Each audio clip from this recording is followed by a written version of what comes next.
An effective financial system mechanism is critical for driving a sustainable economy. You're welcome to another edition of the Proshare WebTV Economy Discourse. My name is Tope Babalola. Today we're looking at the recent published Proshare Confidential report that assesses the asset management companies and the financial services industry as it relates to Nigeria. With me to look at this discourse is Tope Babalola of the research unit of Proshare. Nice to have you. Oto, thank you for having me. It's a pleasure. Yeah.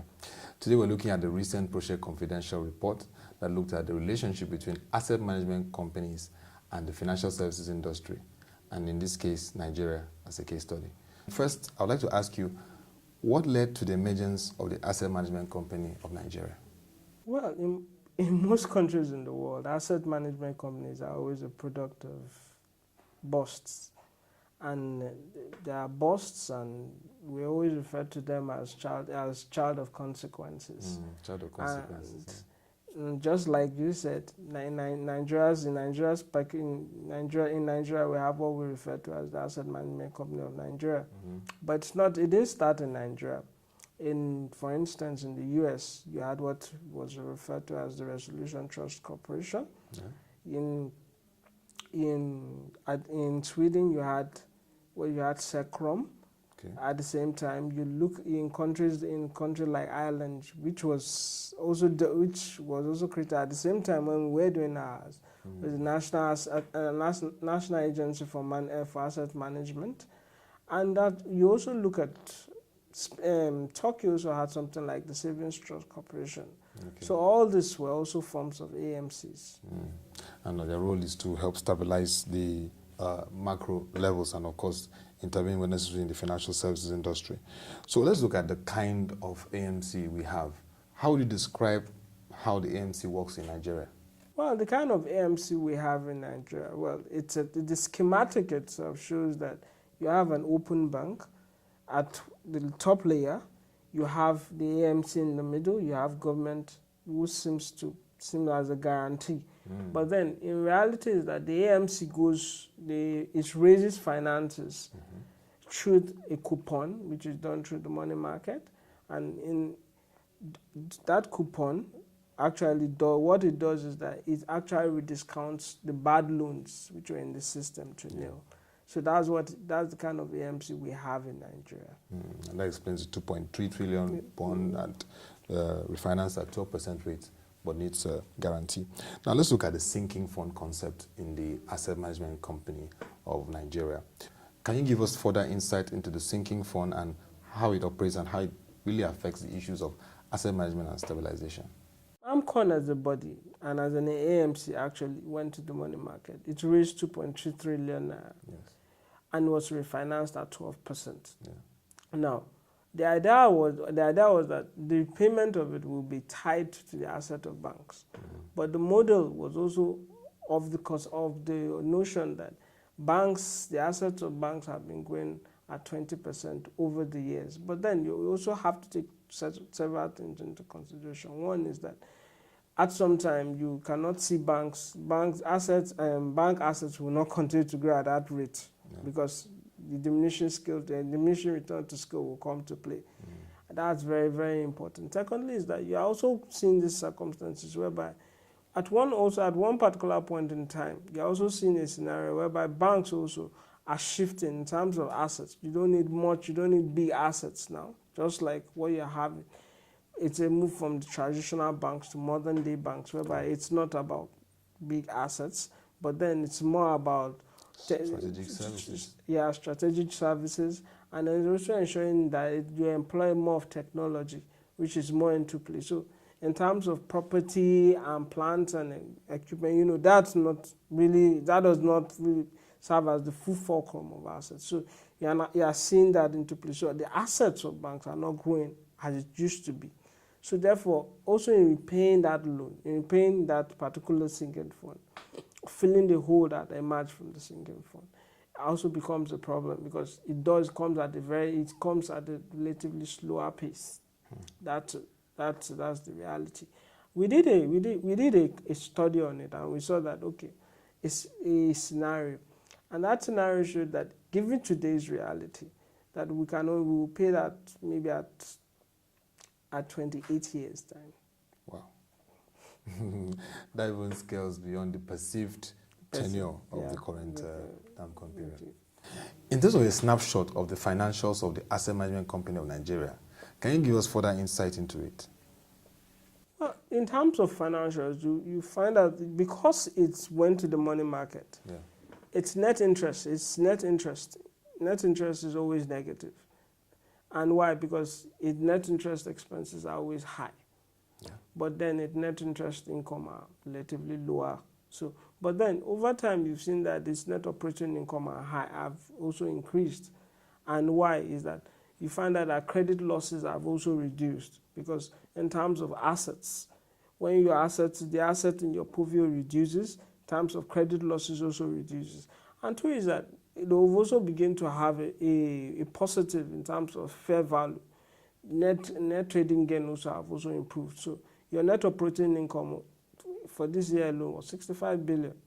But then you also look at your operating expenses in terms of personnel and all other things. It also went that down. So at the end of the end, you find out that the profit at the end of the year was still 18 billion. But then it was lower than what it was a year ago, whereby it was 20 billion which showed some improvement. But in its balance sheet, you find out that there's an exhaustion in its assets. And why? Because the banks that were under its purview have been sold. So in terms of assets in current assets for sale, there's an exhaustion. So that is also why affecting its assets. But in liabilities, you also find the liabilities are also reducing. You look at its retirement benefits, also those are also falling. So all those issues also are taken into account.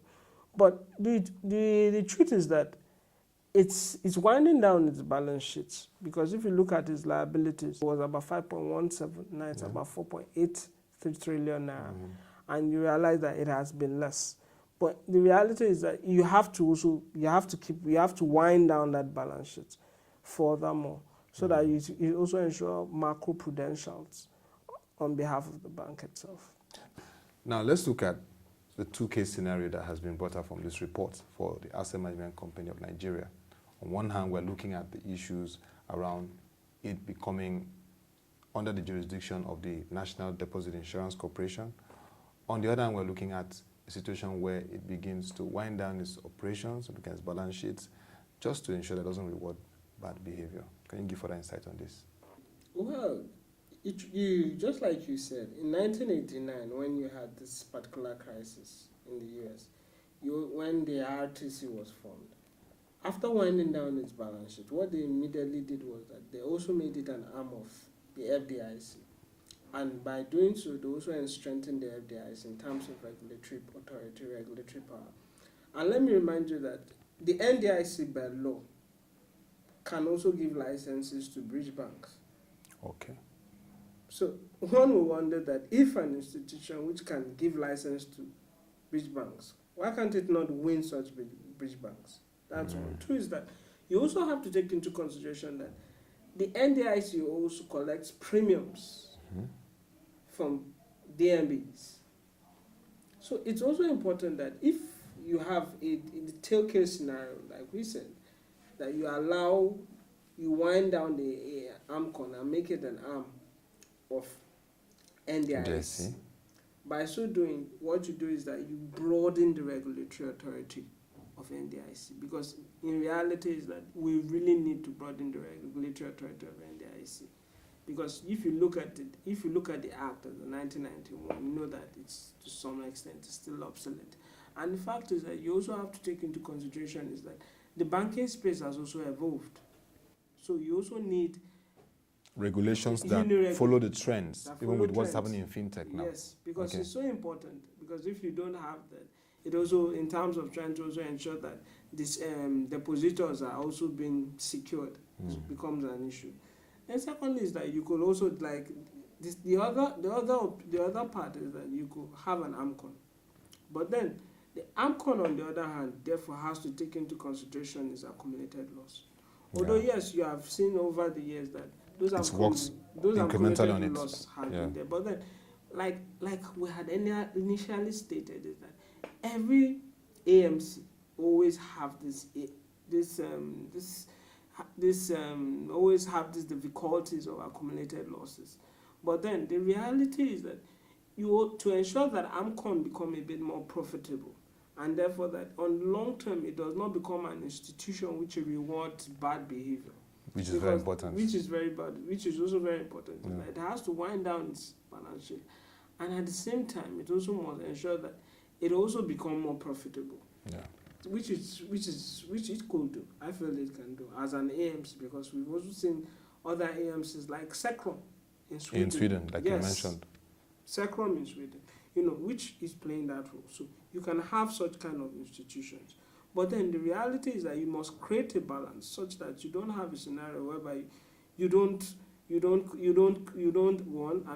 one hand you don't jeopardize micro-prudentials. Yeah. Two, you don't also ensure that you ensure that regulations are still a bit. Yeah. Thirdly is that you also create a scenario whereby it also provides the kind of financial stability mechanism.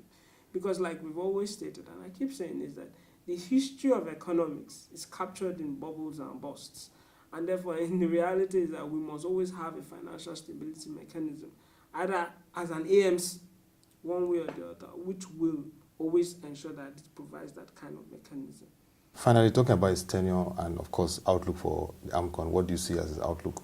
Well, that's even the most interesting part, because there's this wide noise that it's a 10-year eclipse. So we looked at the AMCON Act throughout in the research team, and we found out that really there's no 10-year eclipse. Oh, it's not a 10-year eclipse. But I think the 10-year eclipse actually was bettered out of the comparison with the National Agency for... Okay, of Ireland. Of Ireland. Okay, so it was and because that comparison was there. Okay. So, but in reality is that there's no 10-year eclipse for AMCON really. So that in itself is there.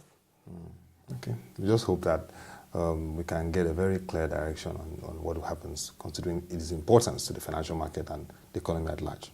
Thank you very much, Tope Babalola, for the time discussing economic issues with you. And that will be all for this edition of the Proshare WebTV Economy Discourse. You can log on to our website, www.proshareng.com, to watch our videos, read our stories, reports, and analysis. Till next edition, I remain your anchor, Tope Babalola. This is wishing you a lovely day.